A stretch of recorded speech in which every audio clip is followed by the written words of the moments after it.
భూమి తన మీద తరచుగా కురియు వర్షమును త్రాగి ఎవరి కోసం వ్యవసాయం చేయబడుతుందో వారికి అనుకూలమైన పైరులను లేకపోతే పంటలను ఫలించుచు దేవుని యొక్క ఆశీర్వాదం పొందుతుందంట. భూమి గురించిన మాట. భూమి తన మీద తరచుగా కురుస్తున్న వర్షపు నీళ్ళని తాగి ఎవరి కోసం అది వ్యవసాయం చేయబడుతుందో వాళ్ళకి మంచి శ్రేష్టమైన అనుకూలమైన ఆరోగ్యకరమైన పంటను పైరులను అందించి భూమి ఆశీర్వదించబడుతుందంట.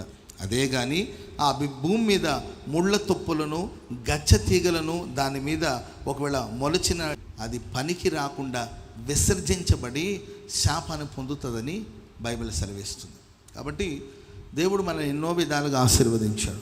దైవాశీర్వాదం పొందిన మనం ఎన్నో అవకాశాలు దేవుడు మనకిచ్చాడు, ఎన్నో తలాంతులు దేవుడు మనకిచ్చాడు, ఎన్నో వరాలు దేవుడు ప్రసాదించాడు, ఎన్నో అనుకూలమైన పరిస్థితులు దేవుడు మనకు దయచేస్తాడు. దేవుడిచ్చిన అవకాశాలని సద్వినియోగం చేసుకుని మంచి పంటను మనం అందించగలిగితే దేవుని ద్వారా ఆశీర్వాదం పొందుతాం. చప్పట్లు కొడదాం అందరు గట్టిగా గట్టిగా.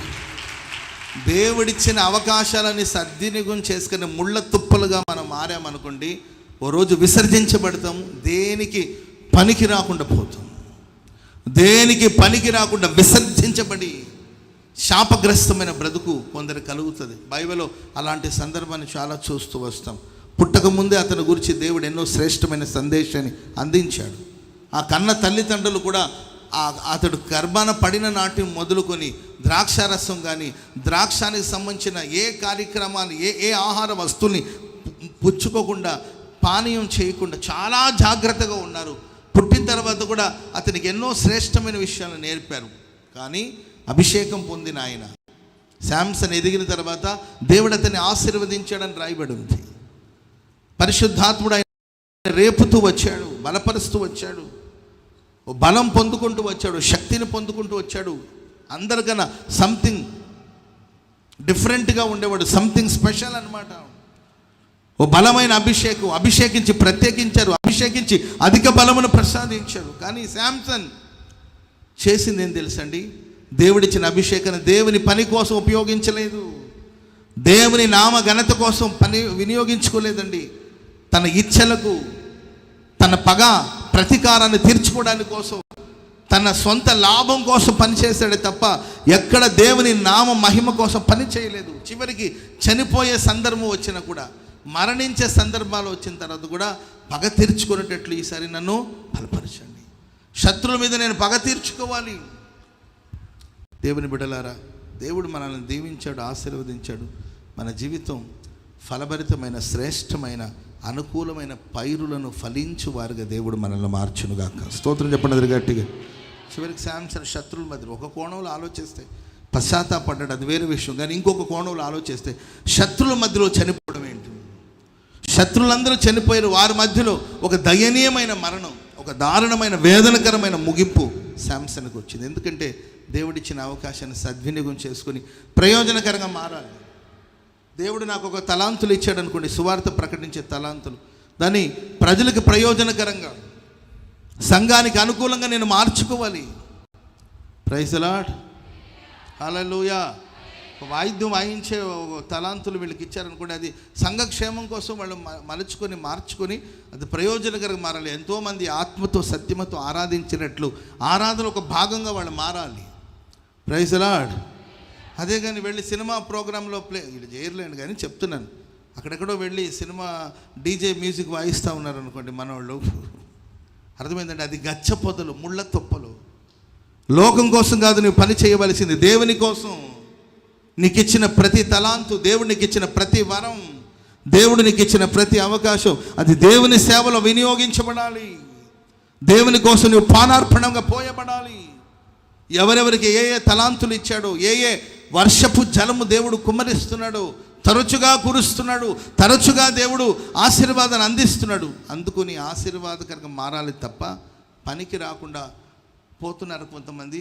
అలాంటి పరిస్థితి మనకు రాకూడదని దేవుని ప్రేమను బట్టి తెలియచేస్తున్నాను. Praise the lord. గాడిదల వెంట తిరుగుతున్న సౌలుని దేవుడు తీసుకొచ్చి అభిషేకించి రాజుగా మార్చాడు. కానీ ఎక్కడ విన్నాడండి దేవుని మాట? గాడిదల వెంట తిరుగుతున్న సౌలును దేవుడు తీసుకొచ్చి ఇశ్రాయేలు ప్రజల మీద మొట్టమొదటి రాజు ఎంత గొప్పగా బ్రతకాలండి.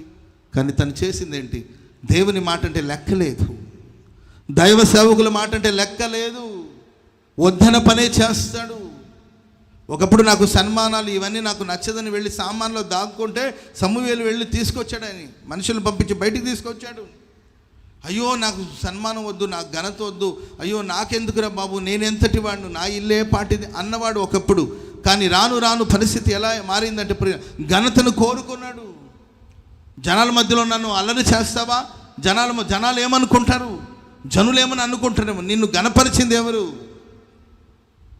నిన్ను హెచ్చించింది ఎవరు? నీ వినవలసింది ఎవరి మాట వింటున్నాం ఆలోచించుకోవాలి. పనికి రాకుండా పోవడానికి పలు కారణాలు.